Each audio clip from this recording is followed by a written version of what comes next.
내 집 마련은요, 이 땅에 사는 모든 사람들의 큰 숙제 중에 하나가 아닌가 하는 생각이 듭니다.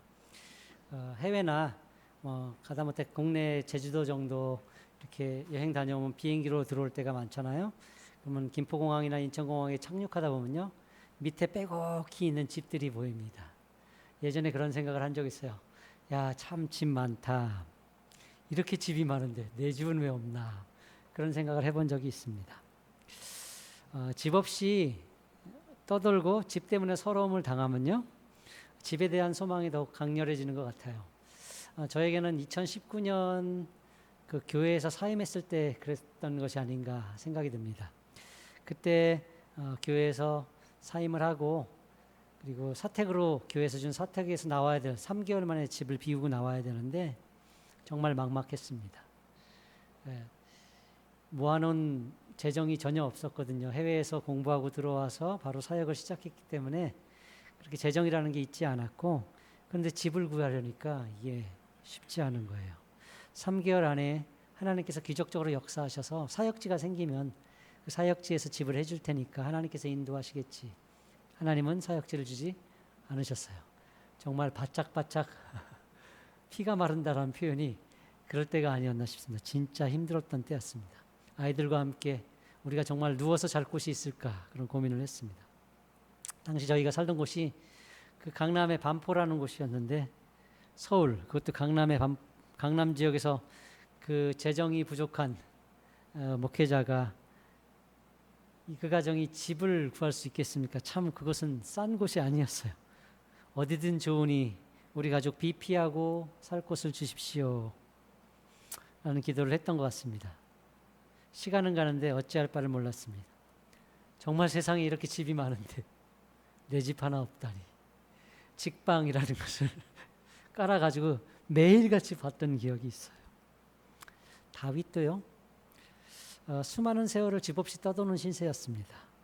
사울이 다윗을 죽이려고 했을 때 다윗은요, 사울을 피해 광야로 달아났죠. 유대 광야에는요, 석회암 동굴이 참 많았습니다. 수백 명이 들어가는 큰 동굴들도 꽤 많았기 때문에 다윗을 보고 다윗에게 온 많은 사람들이 그 동굴에 숨어 살기도 했습니다. 이후에는요, 다윗이 그 유대 광야를 떠나서 블레셋으로 망명을 합니다. 도저히 사울의 추격을 여기서는 감당할 수 없겠다라는 생각이 들어서 그런 거겠죠.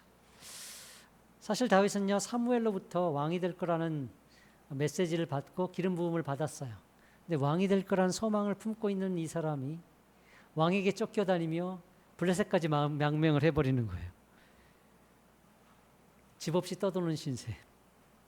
그런 다윗이었기 때문에요, 그 집에 대한 애착이 좀 크지 않았을까라는 생각이 듭니다.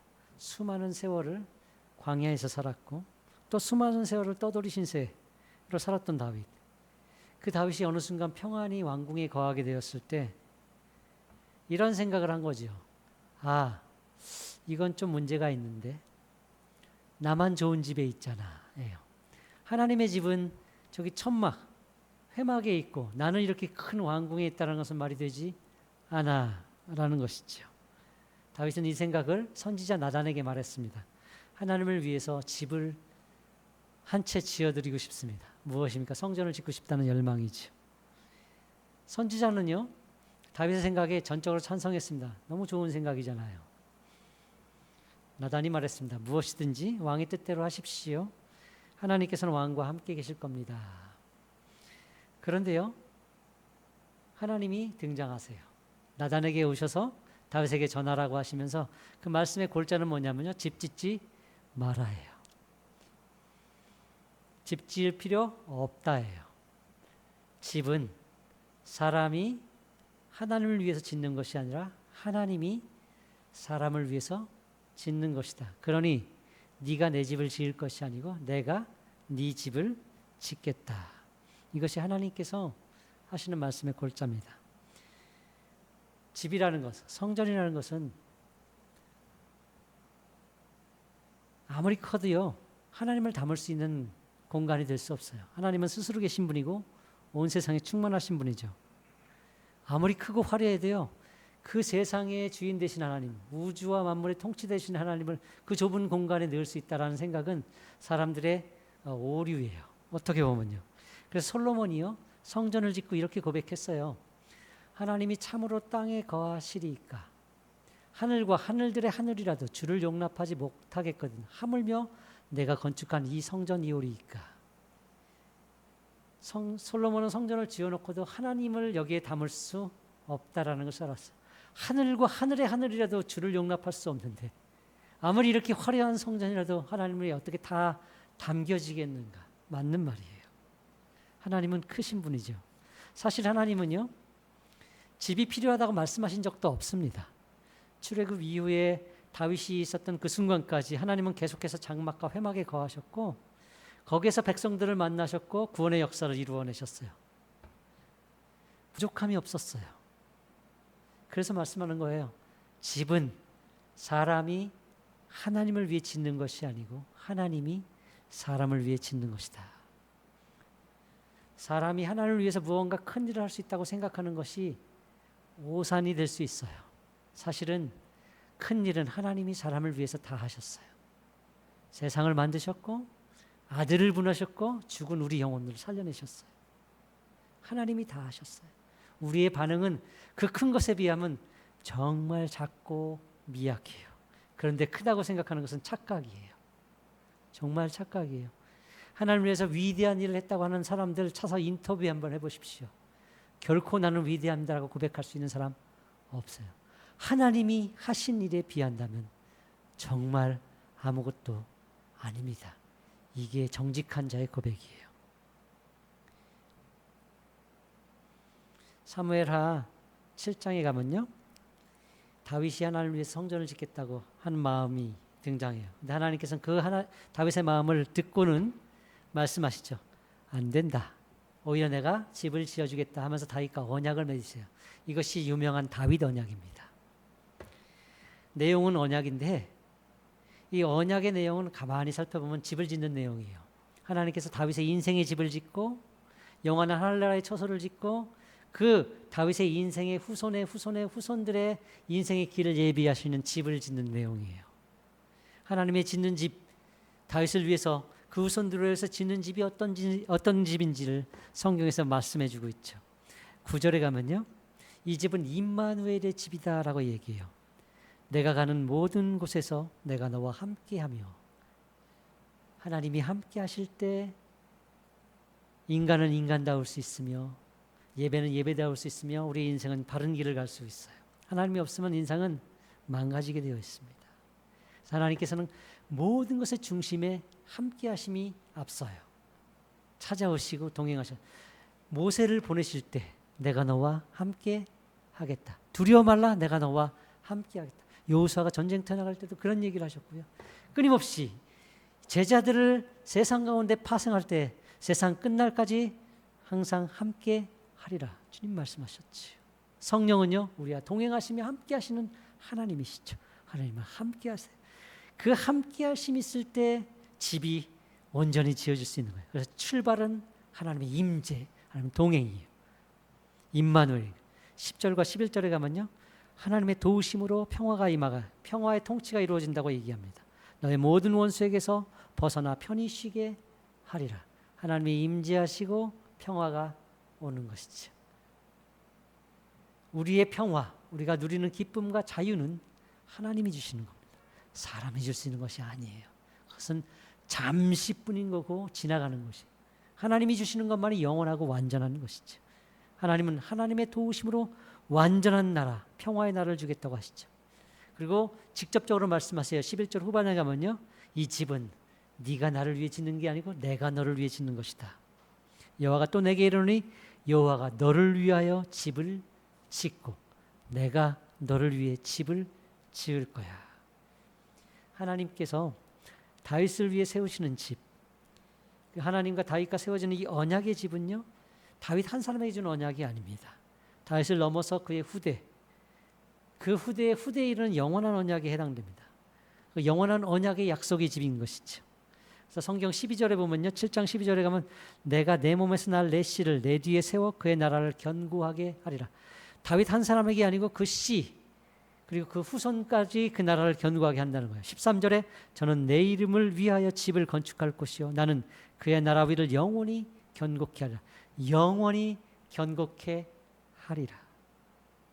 16절에 가면요. 내 집과 내 나라가 내 앞에서 영원히 보존되고 내 위가 영원히 견고한 영원인 거예요.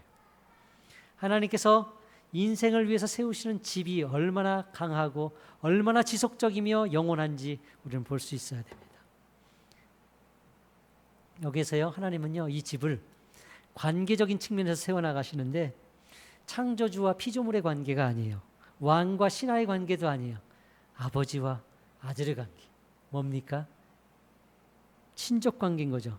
그 무엇보다 깊은 부자 관계로서 이 집을 세워나가겠다고 하시는 거예요. 14절에 보면 나는 그에게 아버지가 되고 그는 내게 아들이 된다 라는 말씀을 하죠. 나는 그에게 아버지가 되고 그는 내게 아들이 되리니. 여기 14절에 등장하는 그는요 1차적으로 솔로몬입니다. 하나님을 위해서 성전을 건축할 성도 솔로몬인 그예요. 하지만 언약을 맺고 계시는 하나님은요 그 그를 지칭하면서 솔로몬 한 사람을 얘기하는 게 아니고 솔로몬 이후에 계속 날 자녀들을 향한 그인 거예요.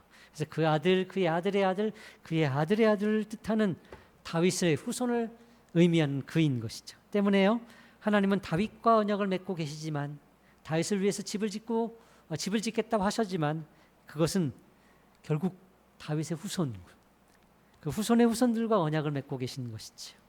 그들이 아직 태어나지도 않은 시점에 아들의 아들에 이르는 영원한 언약을 맺고 계신 거예요. 그리고 그 나라가 쇠하지 않을 것이다. 영원할 것이라는 약속을 하시죠. 이 집은요. 파괴되지 않는 집입니다. 무너지지 않는 집이에요. 인간의 죄와 허물이 이 집을 어찌할 수 없어요. 하나님은 계속해서 이렇게 말씀하시죠. 나는 그에게 아버지가 되고 그는 내게 아들이 되리니 그가 만일 죄를 범하면 내가 사람의 매와 인생의 채찍으로 징계하려니와 내가 내 앞에서 물러나게 한 사울에게서 내 은총을 빼앗은 것처럼 그에게는 빼앗지 아니하리라.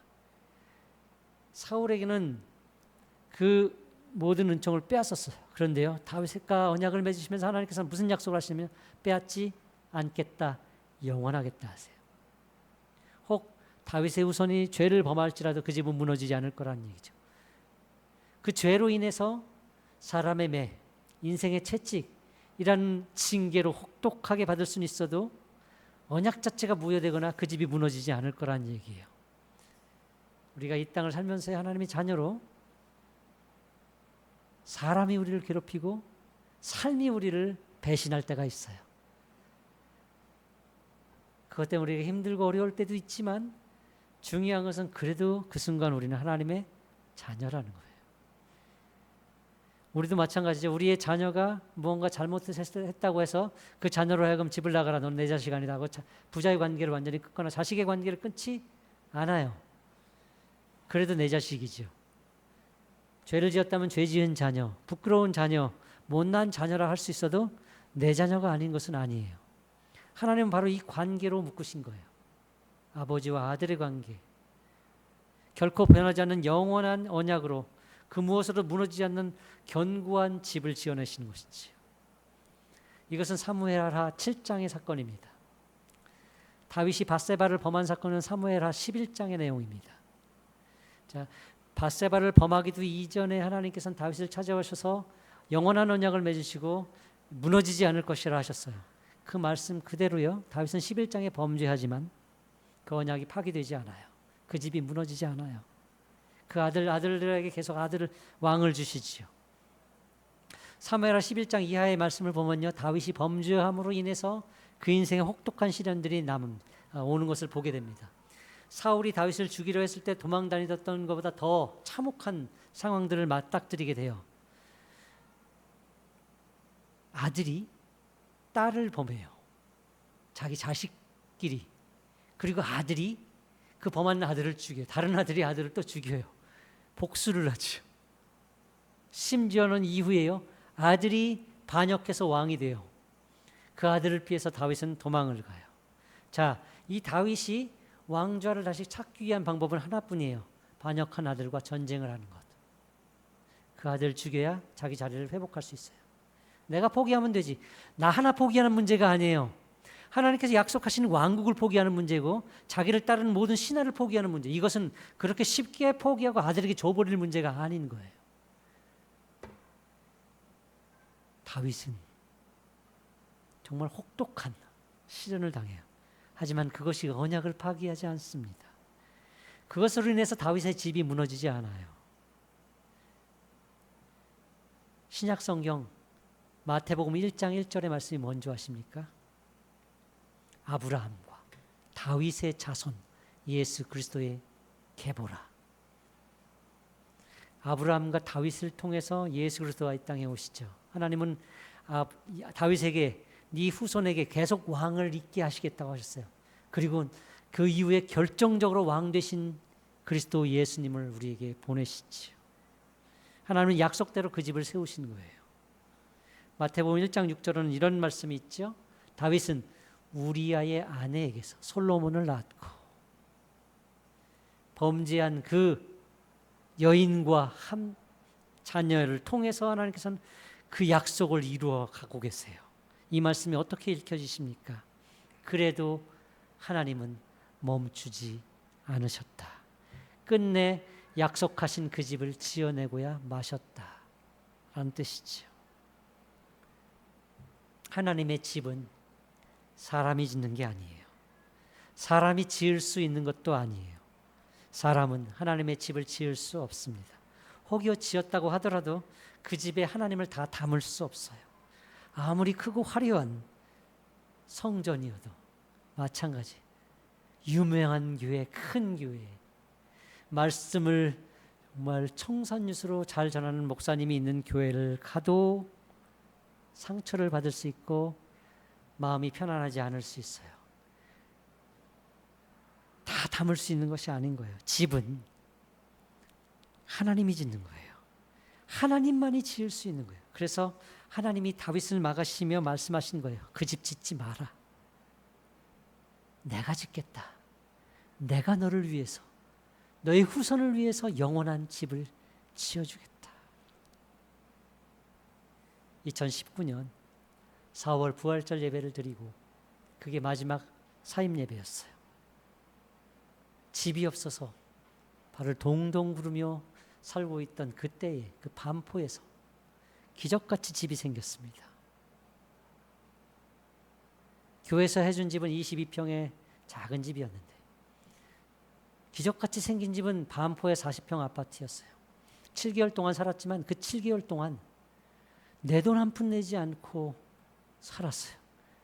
말도 되지 않는 어처구니 없는 현실을 살았어요. 제가 그때 사역할 때 함께 동역하시는 목사님과 이런 얘기를 한 적이 있어요. 이 집들이 지어지는 걸 보면서, 재건축 아파트를 보면서, 야, 새 집은 얼마나 좋을까요? 우리가 살면서 목회자로서 저런 새 아파트에 살 날이 있기는 할까요? 그분이 격하게 동의하셨어요. 없을 겁니다. 그런데요, 사임하고 나온 그 이후부터 저는 여태까지 놀랍게도 새 집에서만 살고 있어요. 이해할 수 없어요. 그 집 내 집은 아니에요. 그런데도 하나님은 새 집에만 주세요. 저는요, 이 땅의 집을 살면서 이 사실을 알았어요. 집은 사람이 짓는 게 아니다. 사람이 짓는 게 아니다. 우리가 아무리 애를 쓰고 발버둥 쳐도 이 땅의 집조차 제대로 지어낼 수 있는 존재가 아니다. 집은 하나님이 짓는 것이다. 사실 그렇지 않습니까? 내 집 내 거 같지만 사실 은행 거잖아요. 내 집 아니잖아. 내가 어찌할 수 없다는 사실을 우리는 배워요. 내 인생 내 거 같지만 내 마음대로 할 수 없잖아요. 내 자녀 내 거 같지만 내 뜻대로 움직이던가요? 안 돼요. 우리의 마음은 뭐예요? 진득히 앉아서 아침부터 저녁까지 공부하는 모습 한번 보고 싶은 것이 부모의 마음인데 그런 모습은 평생 가야 보기 힘든 모습 아니.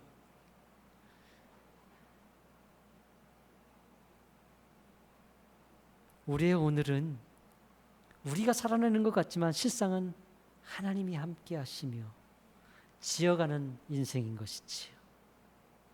이 땅의 집을 통해서 배웠어요.